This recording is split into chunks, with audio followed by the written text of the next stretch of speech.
Je ne suis pas tout à fait complet et entièrement au point sur le sujet. C'est pour ça que j'ai baptisé ça élément de réflexion. En première approche, j'ai mis comme référence le livre qui a été récemment émis sur l'histoire postale de la carte postale dans le monde entier, dont vous avez parlé Maurice Hadida, d'ailleurs, ici dans une conférence Zoom, vous l'avez présenté. D'autres aussi en ont parlé. Et donc, on va commencer par ce qui se passe avant cette date du 1er avril 1879, c'est-à-dire avant l'application du traité de l'Union postale universelle. Il y a très peu de conventions qui prévoient l'échange des cartes postales réponses payées avant cette date du 1er avril 1879. Il y en a à l'intérieur de l'Empire allemand avec le Wurtemberg et le Luxembourg également. Il y en a une entre l'Allemagne et la Roumanie, la Belgique, la Heligoland, et il y en a une entre les Pays-Bas et la Belgique. C'est assez peu, donc les cartes postales réponses payées, en gros, apparaissent avec l'Union postale universelle, à part ces quelques conventions préalables. Un petit hors-sujet, parce que je n'ai pas grand-chose pour vous montrer pour cette période avant avril 1879. Alors, c'est évidemment pas une carte postale réponse payée, c'est un imprimé dont on prévoit la réponse, même si elle n'est pas payée à l'avance. Donc, c'est un imprimé envoyé par des éditeurs en Belgique, payé en numéraire, qui va à Paris. Et donc, ça montre que cette idée d'avoir une réponse adjacente était un peu dans l'air avant que la carte postale réponse payée voie son jour officiel. Donc ça, c'est en 1874, bien évidemment, c'est avant l'Union générale des postes également, mais l'Union générale des postes n'avait pas du tout prévu la création de la carte postale réponse payée. Donc la première période de la carte postale réponse payée va en France du 1er juillet 1879 au 31 mars 1886, c'est-à-dire du congrès de Paris au congrès de Lisbonne.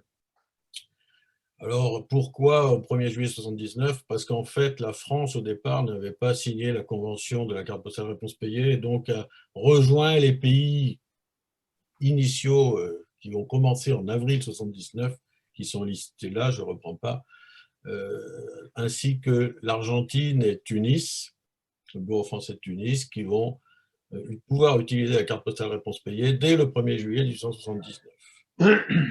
Ce service est optionnel, c'est-à-dire que les pays membres de l'Union postale universelle ne sont pas obligés d'accepter les cartes postales réponse payées des pays qui en émettent.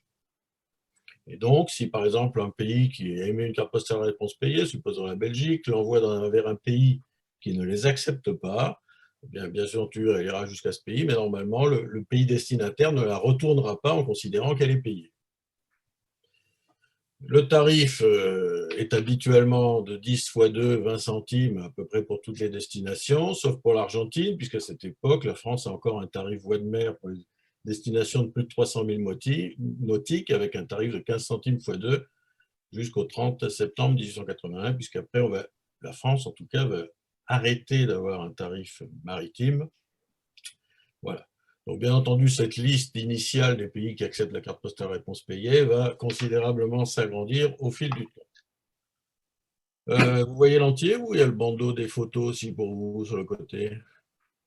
Ah non, il y a le bandeau là. Qui cache l'entier. Non, ça va? Non, non.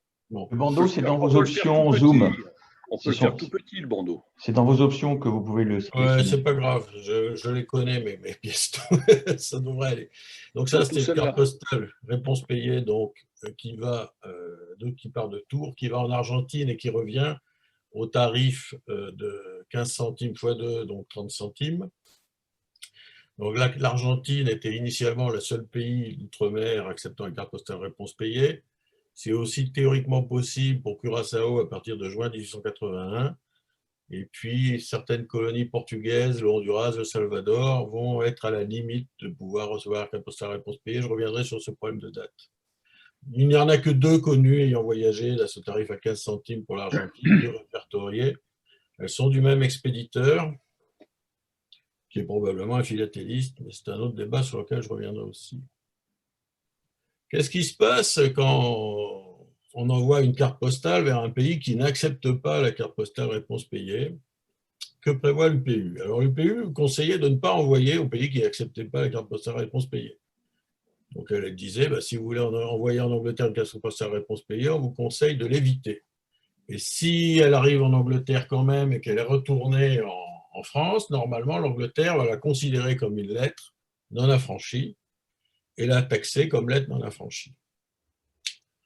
En pratique, la France a une opinion différente. Elle adjoint à ses postiers d'accepter les cartes postales réponses payées adressées à des pays qui ne les admettent pas comme simples cartes postales.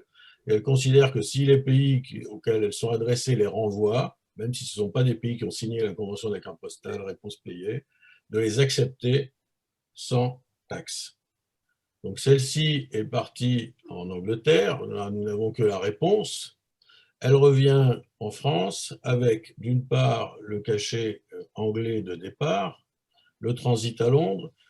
Vous avez, je ne sais pas, ici deux signatures. Ce sont les signatures des superviseurs de la Foreign Branch de la Post Office de Londres. Ils appliquent une grille not transmissible abroad qui était prévue pour les cartes postales réponse anglaises quand les expéditeurs voulaient les envoyer à l'étranger. Elles ont été créées début 1882. Cette griffe a été prévue début 1882. Elle sera supprimée fin 1883 pour être remplacée. Ah, j'ai fait une bêtise. Pour être remplacée par une griffe un peu différente qui est noire et qui est not transmissible to, qu'on mettait au-dessus de l'adresse pour signifier qu'on ne pouvait pas l'envoyer à certains pays, puisqu'après l'Angleterre accepte les cartes postales réponses payées pour l'étranger, et donc cette griffe a paru, comment dire, être un peu ambiguë dans sa formulation et donc été supprimée. Donc, petit problème de date, si on prend le bulletin mensuel des postes, il est dit que l'Angleterre accepte les cartes postales réponses payées à partir du 1er avril 1883. Et si on prend les textes anglais, ils disent au 1er janvier 1883. Et en fait, le texte officiel anglais est du 26 décembre,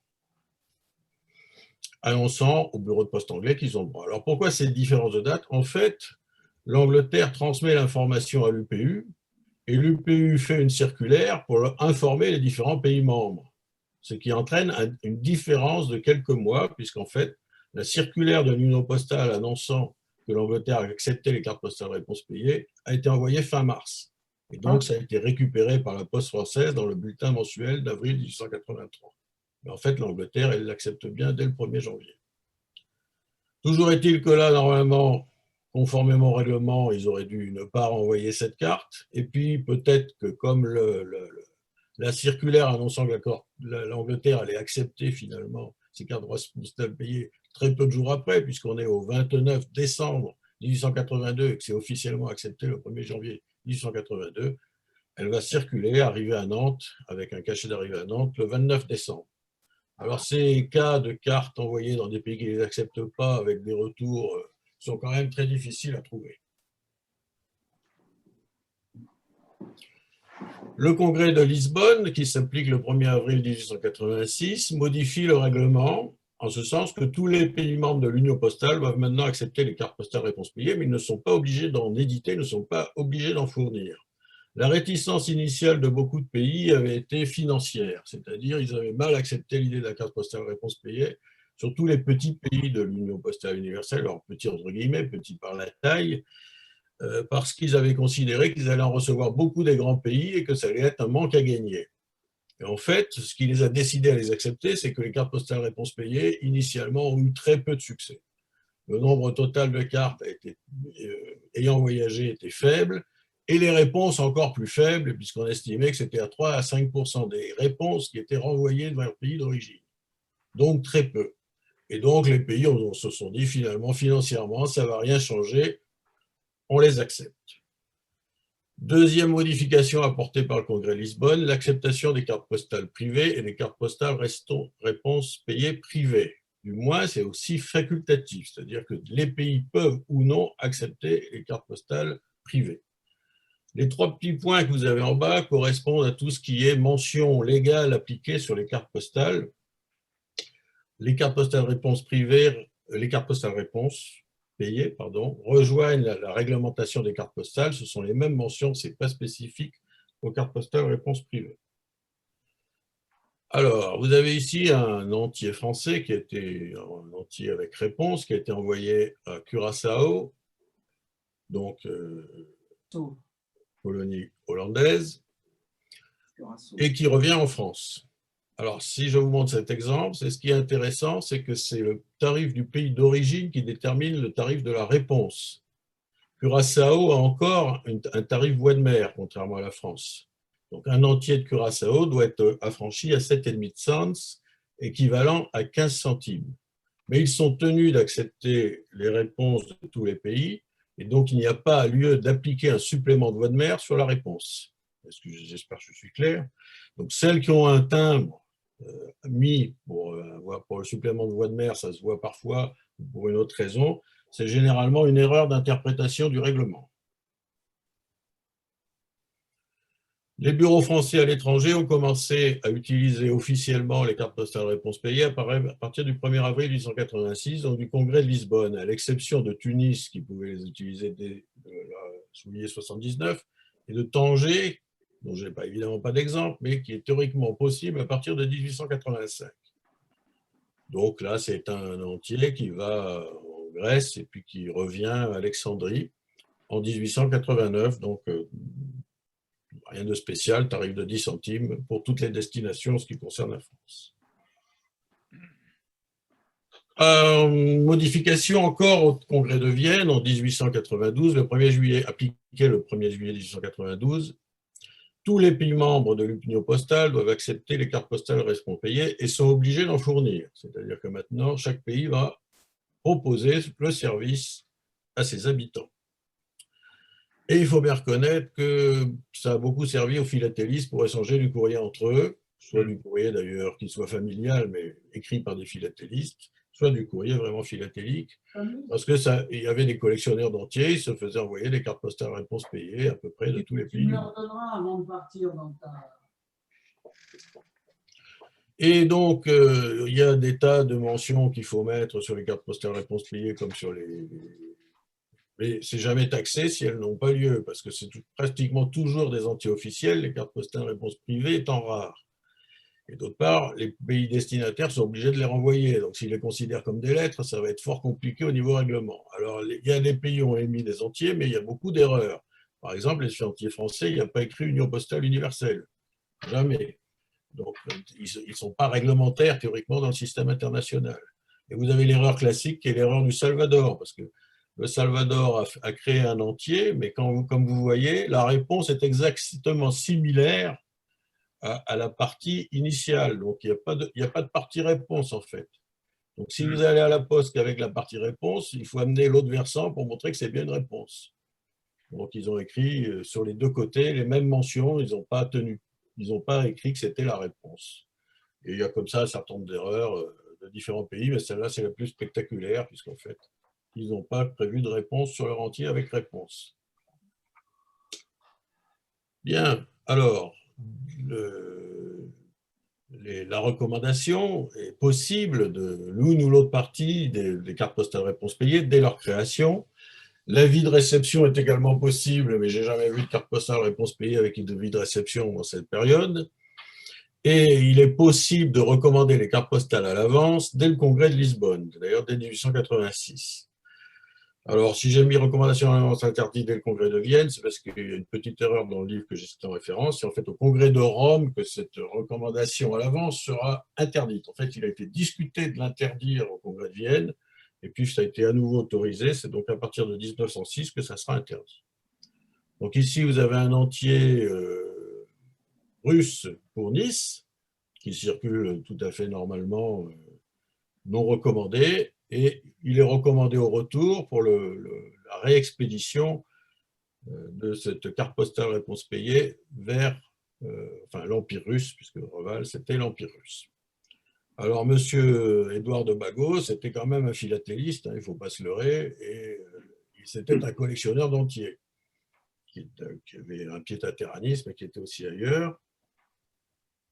On va le retrouver ici, ce monsieur Bagot, avec une carte postale réponse payée recommandée à l'avance. C'est sur des documents qui sont assez difficiles à trouver. Donc celle-ci part de l'Italie, bien sûr, parce que c'est un entier italien, est recommandée pour aller en Allemagne. Et au retour, au lieu de retourner en Italie, elle va aller en Autriche, sans passer par Venise, hein, ce n'est pas une expédition. Donc, le tarif italien, c'est simple, hein, c'est la même chose que le tarif français, c'est 10 centimes de carte et 25 centimes de recommandation. Et effectivement, ça posait quand même un problème pratique, ces cartes postales, cette recommandation préalable, parce que qu'est-ce qu'on fait si on leur envoie vers un autre pays? Étant un recommandé, il était difficile de le refuser, enfin, c'est tout un problème. Donc, il y avait des pays qui disaient c'est compliqué.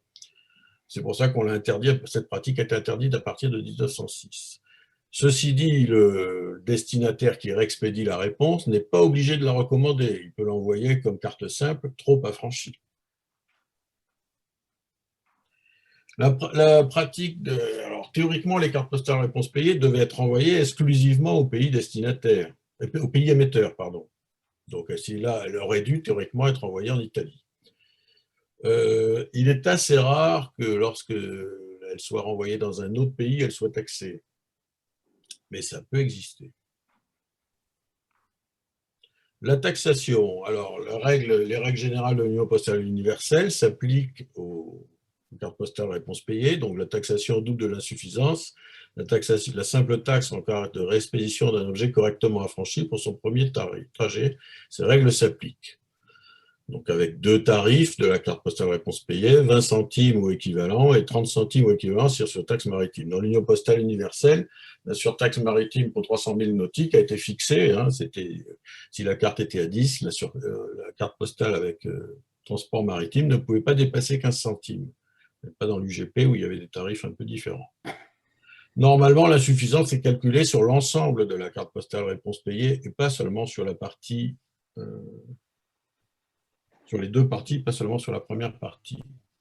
Donc, vous avez ici une carte postale qui vient de Curaçao, qui est adressée à un marchand de thym français, M. Forbin. Elle devrait être affranchie à 7,5 cents, équivalent à 15 centimes, puisque Curaçao a toujours un tarif de transport maritime de plus de 300 000 nautiques. Et d'ailleurs, les postiers, initialement, ici, taxent d'abord 5, qui va être rectifié 10, puisqu'on va finalement tenir compte, alors ça c'est l'insuffisance d'affranchissement exprimée en francs et en centimes dans l'Union postale universelle, bien sûr. Donc ils expriment l'insuffisance d'affranchissement qui est de 2,5 cents hollandais, multiplié par 2, ça ferait 5, mais comme il y a les deux parties de la carte qui sont taxées, c'est une seule carte, ça fait 2 fois 10. Ici, une carte postale réponse payée du régime intérieur du Royaume-Uni, donc qui est à halfpenny dans le tarif intérieur britannique.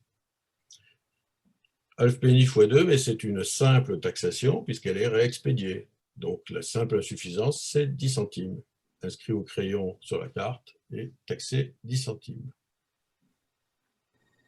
Ce qui est amusant, c'est que le Français qui reçoit la carte pense que l'Angleterre n'accepte pas encore les cartes responsables payées, puisqu'on est en février 1883, mais donc la France avait décidé de toute façon de ne pas taxer les cartes postales réponse payées, même quand elles venaient d'un pays qui officiellement ne les acceptait pas. Pour les Anglais, ils acceptaient déjà depuis le 1er janvier.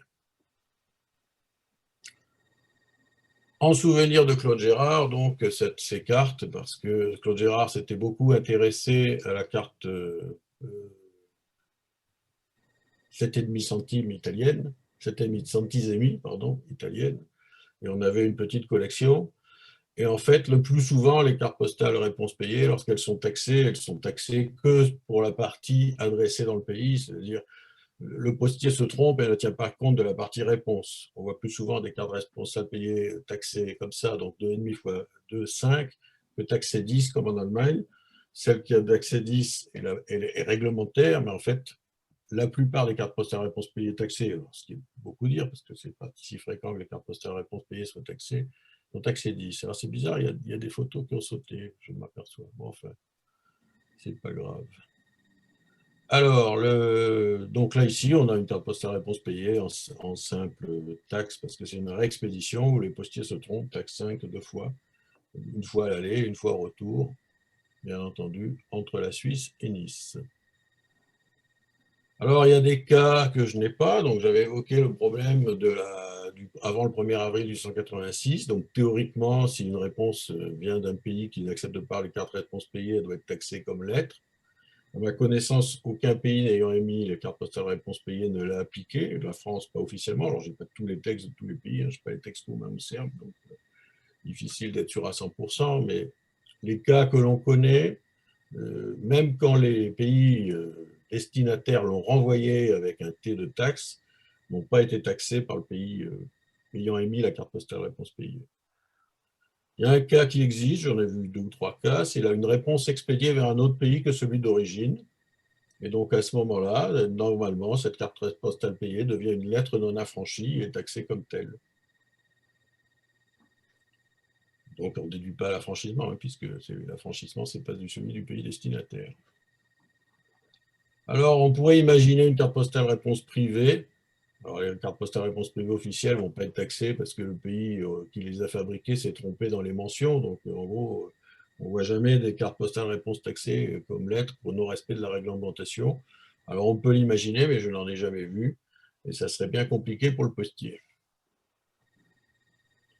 Alors, quelque chose que je ne pensais pas qu'il puisse exister, c'était la carte postale réponse payée d'un pays hors Union postale, puisqu'il n'y a pas de convention des cartes postales réponse payées, ni même des cartes postales en général, dans les relations entre hors Union postale et Union postale. Alors, il y a eu quand même une convention, celle du 1er janvier 1892, du Cap de Bonne-Espérance avec l'Angleterre, qui prévoyait d'une part un tarif de la carte postale à 1 penny pour l'Angleterre et d'autre part une tarif de 1 penny halfpence, équivalent à 15 centimes, pour les pays autres que l'Angleterre, à condition que la carte postale voyage via Londres. Et donc, le 1er janvier 1892, le Cap de Bonne-Espérance émet une carte postale réponse qui, à 1 penny pour l'aller et 1 penny pour le retour, pour ses échanges avec l'Angleterre et avec d'autres pays qui deviendront les pays membres de l'Afrique du Sud. Là, ici, donc, c'est quelqu'un qui l'envoie en Allemagne au tarif prévu par voie d'Angleterre pour l'Allemagne, 1 penny et halfpence, équivalent à 15 centimes. Mais on est hors Union postale. Le Cap de Bonne-Espérance est rentré en Union postale le 1er février 1895. Et donc là, on est en 94, ils ne sont pas encore dans l'Union postale. Et le retour n'a pas voyagé, donc on ne sait pas ce qu'aurait fait le postier allemand. Alors, ce qui est curieux dans cette convention entre le Cap Bonne-Espérance et l'Angleterre, c'est qu'il n'y a pas du tout de réciprocité en ce qui concerne les pays européens. C'est-à-dire la France, on ne pouvait pas envoyer une carte au Cap de Bonne-Espérance à 15 centimes dans ces dates-là, c'était une lettre. Et donc c'est une convention qui est propre au Cap de Bonne-Espérance et l'Angleterre. Et c'est la seule convention, enfin à ma connaissance, mais je n'ai pas tout étudié, où on prévoit l'envoi d'une carte postale réponse payée entre un pays hors Union postale et un pays qui est dans l'Union postale. Alors, en conclusion, les cartes postales réponse payées, c'est un chapitre un peu particulier de l'histoire des cartes postales, avec quelques règles spécifiques que j'ai essayé de vous montrer. Donc, je n'ai pas repris toutes les règles qui sont communes avec la carte postale. Elle a eu un début assez laborieux, puisque jusqu'en 1886, elle a été vraiment peu utilisée. Après, c'est quand même beaucoup des philatélistes qui s'en sont emparés, mais pas toujours. Et je vous remercie de votre attention. Et voilà.